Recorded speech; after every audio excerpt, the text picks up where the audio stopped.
pala? Jay, huwag ka na mahiya, Jay. Alam ko naman ako type mo. Jay!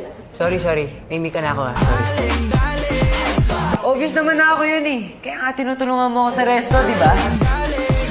Stop arguing! Ako kaya yun. Maya naman kayo, inunahan yung tao eh. Ako lang naman yun. Silosa si Grace, kaya kung sa'yo mamin ka naman. Jay, alam ko naman ako yun eh. Nasa sense ko na yung dati. Pilitin niyo sarili niyo. Alam naman natin, ako yun! Ang gusto kasi ni JJ, yung hindi sakit sa ulo. Ano ulo yun? Ikaw may sakit sa ulo eh. Ako yung lagi ang binibigyan ng pagkain. That means, ako yung gusto niya. Kayo maingay, huwag kayong bastos. Putang nyo kasi pahirapan si Jay mga tol. Ayan yung sabihin niyang, ako yun. Ako kaya yun? Paano sasabihin ako yun? Singit ko yung singit. Kaway, lahat naman kayo mali. Ako kasi yung gusto niya. Ay,